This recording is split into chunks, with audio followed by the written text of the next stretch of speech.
As a 24-year-old guy diagnosed with testicular cancer, I didn't really have anywhere to go to for what I should be doing. I had like a little bit of a pain in my left testicle. Actually quite proud of myself going in and seeing a doctor pretty much straight away about it.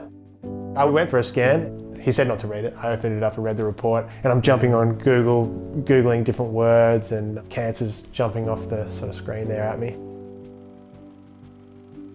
I didn't know anything about chemotherapy then. Unfortunately, I think I was getting a lot of the information from Wikipedia, which is not ideal in any situation. Sort of promised to myself, if you get through this, I would get back into Brazilian Jiu-Jitsu, but by the end of the first cycle, I was like a shell of a human. I found off the advice I was given, you actually should be staying active. You don't really know what you're missing until you get given that information. Shortly after being given my all clear, when I was able to get my physical fitness back, I got back into it.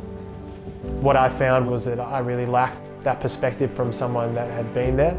I'd reached out to Movember originally as I was looking for ways to use my lived-in perspective to help someone. That's what I'm able to do as a guide for Nuts and Bolts. It's a resource for all men wanting to know more about testicular cancer. Perhaps they're going through testicular cancer. Essentially, I'm there to tell you what it was like for me, maybe some things to look out for. This is the young man's cancer.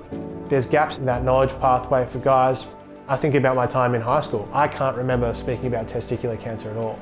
If you can do anything to address those gaps moving forward, as an organisation like Movember's doing, you're able to give guys the tools to stay on top of these health issues, know what they need to be looking for. It's a super curable cancer, but it's not going to be cured if you don't know you have it.